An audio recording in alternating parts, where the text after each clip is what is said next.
ഈ ഒരു ന്യൂസ് കണ്ടിരുന്നു നിങ്ങൾ? അതായത് ഇസ്രായേലിൻ്റെ IDF പറയാണ്, ഞങ്ങളുടെ കയ്യിൽ നിന്ന് ഒരു ബോംബ് അറിയാണ്ട് ഞങ്ങളുടെ നാട്ടിൽ തന്നെ വീണുപോയി. അതെ, വടക്കൻ ഇസ്രായേലിലെ ഒരു വിജനമായ സ്ഥലത്തോട്ട് ഇങ്ങനെ ഹെലികോപ്റ്ററിൽ ബോംബും കൊണ്ട് പോണ സമയത്തെ താഴോട്ടൊന്നും അറിയാണ്ട് അങ്ങോട്ട് പോയിട്ടുണ്ട്. ഇതൊക്കെ സാധാരണയാണ്, ഹ്യൂമൻ എറർ മാത്രമാണ്. അതുകൊണ്ട് ടെൻഷൻ അടിക്കാൻ ആർക്കൊന്നും പറ്റിയിട്ടില്ല എന്നുള്ള ചെറിയൊരു ക്ലെയിം ഇട്ടിട്ട് സംഭവം അങ്ങോട്ട് പോയിട്ട് കളഞ്ഞിട്ടുണ്ട്. സത്യം പറഞ്ഞാൽ ഇപ്പോൾ ഇസ്രായേലികളും അതുപോലെ തന്നെ അമേരിക്കക്കാരും എവിടെ ബോംബിടണം, എങ്ങനെ ബോംബിടണം, എന്തിന് ബോംബിടണം അറിയാത്തൊരവസ്ഥയുണ്ട്. ഇനി രണ്ടാമതൊരു കാര്യം പറഞ്ഞുതരാം.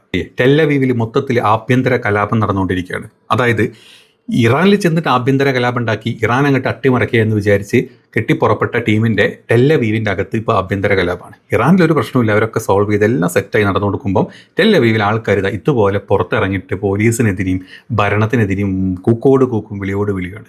ഇനിയിപ്പോൾ ഇതിന് നമ്മൾ രക്ഷിക്കാൻ അമേരിക്ക പോവോ? എൻ്റെ പൊന്ന് ഇസ്രായേലികളെ, നിങ്ങൾക്ക് ഇത്രയും ബുദ്ധിമുട്ടുകളും കാര്യങ്ങളും ഉണ്ടെങ്കിൽ അറിഞ്ഞതിൽ എനിക്ക് സങ്കടമുണ്ട്. ഞാൻ എൻ്റെ കപ്പൽ പഠനം വഴി അങ്ങോട്ട് അയച്ചിട്ടുണ്ട്. നിങ്ങളുടെ ഞങ്ങൾ സെറ്റാക്കി തരാം, നിങ്ങൾ റെസ്യൂം ചേഞ്ച് ചെയ്യും എന്നെങ്ങാനും ട്രംപെണ്ണം പറയോ? അതോ ഇനി നമ്മുടെ നാട്ടിലെ പറയോ? അറിയില്ല. ഏതാണെങ്കിലും ഇതാണ് രണ്ടാമത്തെ ഒരു കാര്യം. ഇനി മൂന്നാമത്തെ ഒരു കാര്യം കൂടെ പറഞ്ഞുതരാം. US സൈനികരുടെ മരണവും അതുപോലെ തന്നെ അവർക്ക് പറ്റിയുള്ള പരിക്കേറ്റതിൻ്റെയൊക്കെ ഒരു വെളിപ്പെടുത്തൽ പുറത്തോട്ട് വന്നിട്ടുണ്ട്. ആകെ മൊത്തം മുഞ്ചിരിക്കുന്ന ഒരവസ്ഥയിലാണ് ഇപ്പം US അല്ലെങ്കിൽ ട്രംപിൻ്റെ കൂട്ടക്കാരും. അതായത് കണക്കുകൾ മൊത്തം വ്യത്യാസം ഉണ്ടെന്നാണ് പറയുന്നത്. ഒരു കണക്കും എത്രയൊക്കെ കൂട്ടിയും കുഴച്ചിട്ടും പിള്ളേച്ച സമയം അല്ലെങ്കിൽ സമയം പോലെ തന്നെ കണക്ക് അങ്ങോട്ട് റെഡി ആവണില്ലല്ലോ എന്നാണ് അമേരിക്കക്കാർ പറഞ്ഞുകൊണ്ടിരിക്കുന്നത്. സത്യം പറഞ്ഞാൽ അമേരിക്കയിലും ആഭ്യന്തര കലാപം സ്റ്റാർട്ട് ചെയ്ത് ഇറാനിൽ കലാപം ഉണ്ടാക്കാൻ പോയ ഇസ്രായേലും അമേരിക്കയിലും ആഭ്യന്തര കലാപം സ്റ്റാർട്ട് ചെയ്തിട്ടുണ്ട്. ഇനി എന്ത് ചെയ്യും എന്തോ. ഇനി ഈ കലാപങ്ങളൊക്കെ ഒരു സൈഡിൽ നടന്നുകൊണ്ടിരിക്കുമ്പോഴാണ് ബെൻഗുരിയൻ എയർപോർട്ടിലെ കൺട്രോൾ റൂമുകൾ, കൺട്രോൾ ടവർ, റഡാർ സംവിധാനങ്ങൾ, നാവിഗേഷൻ കേന്ദ്രങ്ങൾ എല്ലാം ഇറാൻ്റെ ആക്രമണത്തിൽ തവിട്ട് പൊടിയായിട്ടുണ്ട്. ഇനി അത് മാത്രമല്ല, യുദ്ധമന്ത്രാലയം, അതായത് ഇസ്രായേലിൻ്റെ യുദ്ധമന്ത്രാലയം, വാർ മിനിസ്ട്രി പ്രധാന ആസ്ഥാനത്തും ഇറാൻ്റെ 2 മിസൈലുകൾ വീണിട്ട് മന്ത്രാലയത്തിന് മൊത്തം കേടുപാടുകൾ വന്നിട്ടുണ്ടെന്നുള്ള ഒരു പുതിയ ന്യൂസും കൂടെ ഇന്നലെ രാത്രി വന്നിട്ടുണ്ട്. അപ്പോൾ നമുക്ക് ഇന്നത്തെ വീഡിയോയിലോട്ട് പോകാം. നമ്മൾ ഈ പറഞ്ഞ 3-4 പോയിന്റുകളാണ് ഈ ഒരു വീഡിയോയിൽ നമ്മൾ സംസാരിക്കുന്നത്. ഇനി ഇതിൻ്റെ ഇടയിൽ മറ്റ് ചില അപ്ഡേറ്റുകളും കാര്യങ്ങളൊക്കെ ഉണ്ടായിട്ടുണ്ടെങ്കിൽ നമ്മളത് അടുത്ത ഒരു വീഡിയോയിൽ ചെയ്യുന്നതായിരിക്കും.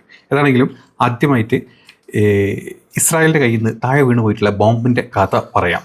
അതായത് മധ്യ ഇസ്രായേലിലാണ് ഈ ഒരു സംഭവം ഉണ്ടായിട്ടുള്ളത്. മധ്യ ഇസ്രായേലില്ല, വടക്കൻ ഇസ്രായേലിൻ്റെ ഒരു വിച്ഛിന്നമായിട്ടുള്ള സ്ഥലത്താണ് ഈ ഒരു ബോംബ് വ്യോമ സേന ഹെലികോപ്റ്ററിൽ നിന്നും അബദ്ധത്തിൽ ഒരു ബോംബ് അങ്ങോട്ട് താഴെ വീണ് പൊട്ടിത്തെറിച്ചു പോയിട്ടുണ്ട്.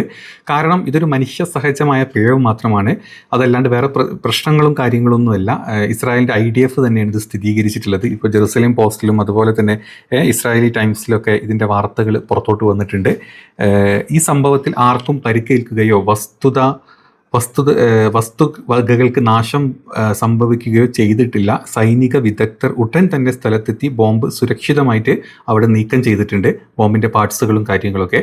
ഭാവിയിൽ ഇത്തരം തെറ്റുകൾ ആവർത്തിക്കാതിരിക്കാൻ സൈന്യം വേണ്ട നടപടികൾ എടുക്കും എന്ന് IDF പറഞ്ഞിട്ടുണ്ട്. പാവം, അറിയാണ്ടൊരു ബോംബല്ലേ, പോട്ടെ. ഇനിയിപ്പോൾ ഒരു ബോംബ് നാളെ അവിടുത്തെ ഏതെങ്കിലും ഒരു മനുഷ്യൻ, പ്രത്യേകിച്ച് ഇവിടുന്ന് അവിടെ പോയിട്ടുള്ള ഏതെങ്കിലും സംഗീൻ്റെയും കൃസംഗിൻ്റെയും തലേ വീണ് പൊട്ടിയാൽ എന്ത് പറയും? സാരല്ലേ, ഒരു ബോംബല്ലേ, ഒരു കൈപ്പഴ എല്ലാവർക്കും പറ്റും. പിന്നെ ചത്തത് ചന്ദ്രിക വന്നവനായതുകൊണ്ട് വലിയ കുഴപ്പമൊന്നുമില്ല എന്ന് പറഞ്ഞാൽ ബോഡി നാട്ടിലോട്ട് അയക്കാൻ ചാൻസ് ഇല്ല. ബോംബ് പൊട്ടുമ്പോൾ മൊത്തത്തിൽ പൊട്ടിത്തെറിച്ചു. അപ്പം ഇതാണ് ഇസ്രായേലിലെ ഏറ്റവും രസകരമായിട്ട് ഇന്ന് ഞാൻ കണ്ടിട്ടുള്ള ഒരു ന്യൂസ്. ഇനി അടുത്ത ന്യൂസ് ടെല്ലവീവിലെ ആഭ്യന്തര കലാപത്തിനെ പറ്റിയാണ്.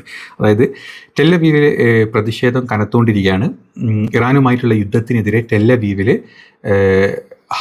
ഹബീമ സ്ക്വയറിൽ, ടെല്ലവീവിലെ ഹബീമ സ്ക്വയറിലാണ് ഈ പ്രതിഷേധങ്ങൾ നടന്നുകൊണ്ടിരിക്കുന്നത്. കഴിഞ്ഞ കുറേ ദിവസങ്ങളായിട്ട് നടക്കുന്നുണ്ട്. ഇന്നലെ രാത്രി നടന്ന പ്രതിഷേധം ഭയങ്കര സംഘർഷത്തിലോട്ടൊക്കെ കലാശിച്ചിട്ടുണ്ട്. അതായത് ഇസ്രായേലിലെ പോലീസുകാരുമായിട്ടും IDFൻ്റെ ആളുകളുമായിട്ട് നല്ല രീതിയിൽ കലാശങ്ങളൊക്കെ ഉണ്ടായിട്ടുണ്ട്. അത്യാവശ്യം വെടിയൊക്കെ നടന്നിട്ടുണ്ട്. 600 പേരിൽ താഴെ ഉള്ള പ്രതിഷേധത്തിന് കോടതിയിൽ അനുമതി നൽകിയിരുന്നെങ്കിലും, അതായത് 600-ന് കുറവുള്ള ആൾക്കാരെ ഉണ്ടാവുകയുള്ളൂ. അപ്പോൾ അതിന് കോടതിയിൽ നിന്ന് ഒരു അപ്രൂവലൊക്കെ വാങ്ങിക്കണം. നമ്മുടെ നാട്ടിൽ സമ്മേളനമൊക്കെ ചെയ്യുന്ന പോലെ അല്ലെങ്കിൽ പ്രതിഷേധമൊക്കെ ചെയ്യുന്ന പോലെ അപ്രൂവലൊക്കെ എടുക്കണം. അങ്ങനെയൊക്കെ എടുത്തിരുന്നെങ്കിലും പക്ഷേ വന്ന സമയത്ത് 600-ഉം 6000-ഉം അല്ല, അതിലും കൂടുതൽ ആളുകൾ തള്ളിക്കയറി പ്രതിഷേധത്തിന് വന്നു. ആളുകൾ കൂടിയതോടുകൂടി പോലീസ് ഇത് നിയമവിരുദ്ധമായിട്ട് പ്രഖ്യാപിക്കുകയും കുതിരപ്പടയെ വരെ ഉപയോഗിച്ച് പ്രതിഷേധക്കാരെ നീക്കം ചെയ്യുകയും ചെയ്തു. നിരവധി പേരെ പോലീസ് കസ്റ്റഡിയിലും എടുത്തു. അപ്പം ഇറാനിൽ ആഭ്യന്തര കലാപം ഉണ്ടാക്കാൻ പോയിട്ടുള്ള മരുവനും അമ്മോശനും കൂടെ ഇപ്പോൾ സ്വന്തം നാടുകളിൽ ആഭ്യന്തര കലാപം നടന്നുകൊണ്ടിരിക്കുകയാണ്. ഇപ്പം ഇസ്രായേലിൽ ആഭ്യന്തര കലാപം എന്ന് പറഞ്ഞാൽ ചെറിയ കാര്യമൊന്നുമില്ല. ഇസ്രായേൽ ഒരു 30-40% ആൾക്കാർ യുദ്ധത്തിനെതിരെ നിൽക്കുന്ന ആൾക്കാരുണ്ട്. അവിടെ പിന്നെ വരുന്ന ഒരു 70% യുദ്ധം വേണം, കൊല്ലണം, പിടിക്കണം എന്നും പറഞ്ഞ് നടക്കുന്ന യഥാർത്ഥ ഈ ജൂതപിശാചുക്കൾ എന്ന് പറയുന്നത്. അതല്ലാത്ത കുറച്ച് ആൾക്കാർ അവിടെ എല്ലാ നാട്ടിലും നല്ല ആൾക്കാരുണ്ടാവില്ല. അപ്പോൾ അക്കൂട്ടത്തിൽ അവിടെയും കുറച്ച് നല്ല ആൾക്കാരുണ്ട്. അവർക്ക് എങ്ങനെയെങ്കിലും ഒന്ന് യുദ്ധം നിർത്തി സമാധാനത്തോടെ ജീവിക്കണം എന്ന് മാത്രമേ ഉള്ളൂ. അങ്ങനെയുള്ള ആൾക്കാരാണ് ഈ പുറത്തോട്ട് ഇറങ്ങിയിട്ട് ഈ ഒരു പ്രതിഷേധവും കാര്യങ്ങളും പ്രൊട്ടസ്റ്റും ഒക്കെ ചെയ്തുകൊണ്ടിരിക്കുന്നത്. അപ്പം ആഭ്യന്തര കലാപം ഉണ്ടാക്കാൻ പോയിട്ട് അവസാനം സ്വന്തം നാട്ടിൽ കലാപം കൊടികുത്തിരിക്കുന്ന ഒരവസ്ഥ. ഇനി ഇതേ സമയത്ത് നമ്മൾ ഇങ്ങോട്ട് വരികയാണ്, അമേരിക്കയുടെ സൈഡിലോട്ട് വരികയാണെങ്കിൽ അമേരിക്കയിൽ മുടിഞ്ഞ എന്താ പറയുക ആഭ്യന്തര കലാപം നടന്നുകൊണ്ടിരിക്കുകയാണ്. ഒരു 70% ഒരു 80% ആളുകൾ യുദ്ധത്തിനെതിരെ സംസാരിക്കുന്നുണ്ട്. അവരൊക്കെ റോട്ടിൽ ലക്ഷക്കണക്കിൽ ആൾക്കാർ റോട്ടിലിറങ്ങി പ്രതിഷേധിച്ചുകൊണ്ടിരിക്കുകയാണ്. നമ്മളതിൻ്റെ വീഡിയോ ക്ലിപ്പുകളും കാര്യങ്ങളൊക്കെ 2 ദിവസം മുമ്പത്തെ വീഡിയോയിൽ ഇട്ടിട്ടുണ്ട്. ഇനി അത് മാത്രമല്ല, ഇതിലുള്ള യഥാർത്ഥ മറ്റ് ചില കാരണങ്ങളും കൂടിയുണ്ട്. US സൈനികരുടെ മരണവും പരിക്കുകളും സംബന്ധിച്ചിട്ടുള്ള വെളിപ്പെടുത്തൽ. അതായത് അമേരിക്കൻ ട്രംപ് അഡ്മിനിസ്ട്രേഷൻ്റെ സൈഡിൽ നിന്ന് പുറത്തോട്ട് വന്നിട്ടുള്ള കണക്കുകളൊന്നും ശരിയാവുന്നില്ലല്ലോ എന്ന് പറഞ്ഞ പോലെ ഒന്നും ശരിയാകാത്തൊരവസ്ഥ. ഇറാനുമായിട്ടുള്ള സംഘർഷത്തിൽ US സൈനികരുടെ എണ്ണം പെൻറ്റഗൺ കുറച്ച് കാണിക്കുകയാണെന്നാണ് ആൾക്കാർ പറയുന്നത്.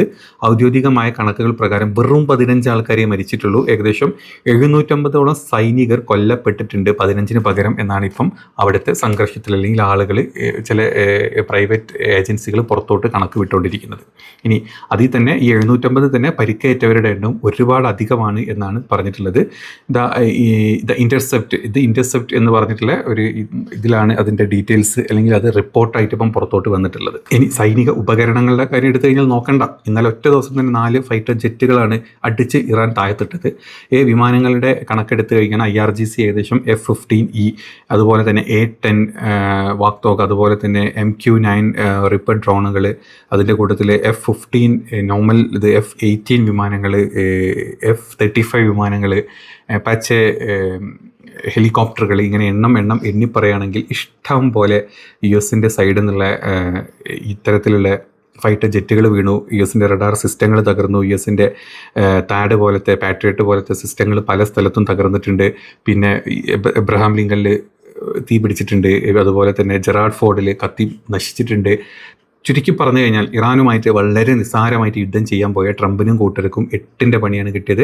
അപ്പം ഈ സുരക്ഷാ ഭീഷണി, അതായത് സൈനികരുടെ സുരക്ഷാ ഭീഷണി ഈ അവസ്ഥയിലാണ് എന്നും പറഞ്ഞിട്ടാണ് ഇപ്പം US ഭയങ്കര ഇതിൽ പ്രതിഷേധങ്ങൾ നടന്നുകൊണ്ടിരിക്കുന്നത്. 750ഓളം ആളുകളാണ് 15ൻ്റെ സ്ഥാനത്ത് യഥാർത്ഥത്തിൽ മരണപ്പെടുകയോ അല്ലെങ്കിൽ പരിക്കേൽക്കുകയോ ചെയ്തതായിട്ടുള്ള റിപ്പോർട്ടുകൾ ഇപ്പം പുറത്തോട്ട് വരുന്നത്. ആ പേരിൽ അമേരിക്കയിൽ നല്ല രീതിയിൽ ആഭ്യന്തര കലാപം സൈന്യത്തിൻ്റെ ഉള്ളിലും പുറത്തും നടക്കുന്നുണ്ട്. അപ്പം ആഭ്യന്തര കലാപം ഉണ്ടാക്കാൻ പോയ രണ്ടാം നമ്പർ പാർട്ടിയായിരുന്നു സ്വന്തം നാട്ടിൽ ഇനി ആഭ്യന്തര കലാപം ഉണ്ടാക്കിയിട്ട് ആര് വന്നിട്ട് സഹായിക്കണം എന്നുള്ളൊരവസ്ഥയിൽ നിൽക്കുന്നത്.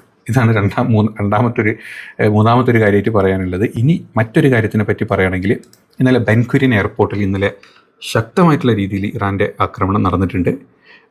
അന്താരാഷ്ട്ര വിമാനത്താവളത്തിന് നേരെ അവരുടെ വിമാനത്താവളത്തിലെ കൺട്രോൾ ടവറുകൾ കംപ്ലീറ്റ്ലി തകർന്നു പോയിട്ടുണ്ടെന്ന് പറയുന്നു. റഡാർ സംവിധാനങ്ങൾ എല്ലാം നശിച്ചിട്ടുണ്ട്. നാവിഗേഷൻ കേന്ദ്രങ്ങൾ എല്ലാം ഇറാൻ്റെ ഡ്രോണുകൾക്കും മിസൈലുകൾക്കും ഇരയായിട്ടുണ്ട്, കത്തിച്ചാമ്പലായിട്ടുണ്ട് എന്നുള്ള റിപ്പോർട്ടുകളാണ് പുറത്തോട്ട് വരുന്നത്. ഇനി അത് മാത്രമല്ല, ഇസ്രായേലിൻ്റെ യുദ്ധ മന്ത്രാലയം, അതായത് മിനിസ്ട്രി ഓഫ് വാർ, അതിൻ്റെ ആസ്ഥാനത്തോട്ടും ഇന്നലെ ഡ്രോണുകൾ പതിച്ചിട്ടുണ്ട്. ഈ ആസ്ഥാനത്തോട്ട് ഡ്രോണുകൾ പതിക്കുക മാത്രമല്ല, ബിൽഡിങ്ങിന് കേടുപാടുകൾ സംഭവിച്ചതായിട്ട് ഇസ്രായേൽ ആർമി റേഡിയോ സ്ഥിരീകരിച്ചിട്ടുണ്ട്. ഇസ്രായേൽ ആർമി റേഡിയോ ആണ് ഈ കാര്യങ്ങൾ സ്ഥിരീകരിച്ചിട്ടുള്ളത്. വടക്കൻ ഇസ്രായേലിലും ഇതുപോലെ തന്നെ ഹിസ്ബുള്ളയുടെ ആക്രമണ റോക്കറ്റുകൾ വേണ്ടതും വേണ്ടാത്ത രീതിയിലും അവിടെ പതിച്ചുകൊണ്ടിരിക്കുന്നുണ്ട്. ഒരുപാട് കെട്ടിടങ്ങൾക്കും നാശനഷ്ടങ്ങൾ സംഭവിച്ചതായിട്ടുള്ള റിപ്പോർട്ടുകൾ പുറത്തുനിന്ന് വരുന്നുണ്ട്. അതുപോലെ തന്നെ ബഹ്റൈൻ താവളത്തിൽ അമേരിക്കയുടെ ബേസുകളിൽ നിന്നൊക്കെ ഒരുപാട് US സൈനികർ നാടും വിട്ട് ഓടിക്കൊണ്ടിരിക്കുന്ന വാർത്തകളും ഇപ്പം പുറത്തോട്ട് വന്നിട്ടുണ്ട്. ഇനി മറ്റു ചില കാര്യങ്ങൾ, ഇപ്പോൾ നിങ്ങൾ ഈ പിക്ചറിൽ കാണുന്ന ആൾ, അതായത് ഒരു സയനിസ്റ്റ് പട്ടാളക്കാരനാണ്. സൗതേൺ ലെബനോൻ പിടിക്കാൻ പോയിട്ടുള്ള പട്ടാളക്കാരുടെ കൂട്ടത്തിലുള്ള ഒരു ഫസ്റ്റ് സർജൻസ് ജെയ്ദ് ലോട്ടർ ഫ്രം ദി കമാൻഡോ യൂണിറ്റിനാണ് ആൾ മരിച്ചിട്ടുണ്ട്. അതായത് ലെബനോനുമായിട്ടുള്ള ഏറ്റുമുട്ടലിൽ മരിച്ചിട്ടുള്ള ചില ഇസ്രായേലി പട്ടാളക്കാരുടെ പിക്ചേഴ്സ് ഇതേപോലെ വരാറുണ്ട്. അങ്ങനെ വന്നൊരു പിക്ചറാണ്. പിന്നെ അടുത്തത് മറ്റൊരു, in addition to the death of soldier J Luther എന്ന് പറഞ്ഞിട്ടുള്ള another soldier was seriously injured during the clash in southern. ഈ സത്യം പറഞ്ഞാൽ ഇവരുടെയൊക്കെ പ്രായം 18-19 വയസ്സാണ്. വെറും 18-19 വയസ്സുള്ള ഈ സോൾജേഴ്സാണ് മരിക്കുന്നതും ഗുരുതരമായിട്ട് പരിക്കേൽപ്പിക്കുന്നതും ഇവർക്ക്. അതായത് അവിടുത്തെ ഒരു നിയമപ്രകാരം നിർബന്ധിത സൈനിക സേവനമുണ്ട്. അങ്ങനെ പോകുന്നവന്മാരാണ് എല്ലാത്തിനും ഇതുപോലത്തെ ഓരോ പണി കിട്ടിപ്പോകുന്നത്. ഏതായാലും പാവം, കഷ്ടം, അല്ലാണ്ട് ഇത് പറയാനല്ലേ. യുദ്ധം ചെയ്യാൻ വേണ്ടിയിട്ടില്ലെങ്കിൽ ഇപ്പം ഗസയിലും ഇവിടെയൊക്കെ പോയിട്ട് അവരൊരു വിനോദമായിട്ട് പോയിട്ട് യുദ്ധം ചെയ്യുന്നത്, തിരിച്ചടിക്കാനൊന്നുമില്ല. പാവങ്ങളുടെ കയ്യിൽ, പട്ടിണി പാവങ്ങളുടെ കയ്യിൽ പ്ലേറ്റും ഗ്ലാസും വെള്ളമായിട്ട് നടക്കുന്ന പാവങ്ങളുടെ ഷൂട്ട് ചെയ്ത് ജീവിക്കുന്ന ഇസ്രായേലി പട്ടാളക്കാരെ നമ്മൾ കാണുന്നുണ്ട്. അത് കാണുമ്പം ഇത്തരത്തിലൊക്കെ കിട്ടട്ടെ എന്ന് മനസ്സിൽ തന്നെ നമ്മൾ ആലോചിച്ച് പോകുന്നുണ്ട്. ഇനി മറ്റൊരു ന്യൂസ് കാണിച്ചുതരാം. ഇത് ഒരു സാറ്റലൈറ്റ് ഇമേജ് ആണ്. Large and destructive Iranian missile strike one of the most important secret military manufacturing site in Zionist entity and wiped out of excise of factory belongs to Elbit military industry. അതായത് ഇത് ഇസ്രായേലിൻ്റെ ഒരു secret military manufacturing സൈറ്റാണ്. ഇത് this factory belongs to the Elbit military industry കമ്പനിയാണ്. ഇത് locate ചെയ്യുന്നത് next നെവാറ്റീം airbase നെവേജിലാണ് ഇത് സ്ഥിതി ചെയ്യുന്നത്. അതിൻ്റെ അതായത് ഇറാൻ്റെ മിസൈലുകൾ വീണിട്ട് ബിഫോർ ആൻഡ് ആഫ്റ്റർ പിക്ചറാണ് നമ്മൾ കണ്ടുകൊണ്ടിരിക്കുന്നത്. ആദ്യം വീഴുന്നതിൻ്റെ മുമ്പത്തെ പിക്ചർ, അതിനുശേഷം വീണ് കഴിഞ്ഞ് ആ ഒരു സ്ഥലം കംപ്ലീറ്റ്ലി തകർന്നു പോയിട്ടുള്ള ഒരു പിക്ചർ. അപ്പം ഇറാൻ്റെ മിസൈലുകൾ എവിടെയൊക്കെ പോയിട്ട് എങ്ങനെയൊക്കെ പോയിട്ട് അടിക്കാൻ നിങ്ങൾക്ക് മനസ്സിലായില്ല. ഇപ്പം ഇതാണ് അവിടുത്തെ അവസ്ഥ. അത് മാത്രമല്ല, ഇസ്രായേലിൻ്റെ മറ്റ് പല സ്ഥലങ്ങളിലും ബോംബുകൾ തിരിച്ചും മറച്ചും വീണുകൊണ്ടിരിക്കുകയാണ്. സത്യം പറഞ്ഞു കഴിഞ്ഞാൽ തുടങ്ങിക്കുടുങ്ങി, നമ്മളെന്നും പറയുന്ന പോലെ തന്നെ തുടങ്ങിക്കുടുങ്ങിയ അവസ്ഥയിലാണ് ഇസ്രായേലും അതുപോലെ തന്നെ അമേരിക്കൻ പ്രസിഡന്റ് ട്രംപും ഈ ഒരു യുദ്ധത്തിൻ്റെ കാര്യത്തിൽ. അപ്പോൾ ഇനി മറ്റ് വല്ല ഡീറ്റെയിൽസോ അല്ലെങ്കിൽ മറ്റ് അപ്ഡേറ്റുകളൊക്കെ നമ്മൾ അടുത്ത വീഡിയോയിൽ ചെയ്യുന്നതായിരിക്കും. മാക്സിമം ആളുകൾ സപ്പോർട്ട് ചെയ്യുക. വീഡിയോ കണ്ടിഷ്ടപ്പെട്ട് അല്ലെങ്കിൽ വേറെ ചേഞ്ചസോ കാര്യങ്ങളോ നിങ്ങളുടെ അഭിപ്രായങ്ങളോ ഒക്കെ ഉണ്ടെങ്കിൽ കമൻ്റായിട്ടും അല്ലെങ്കിൽ നമ്മുടെ നമ്പറിലോട്ട് നിങ്ങൾക്ക് മെസ്സേജ് ചെയ്യാം. ഇനി അടുത്തൊരു വീഡിയോയിൽ വീണ്ടും പുതിയ അപ്ഡേറ്റുമായിട്ട് കാണാം. ബൈ.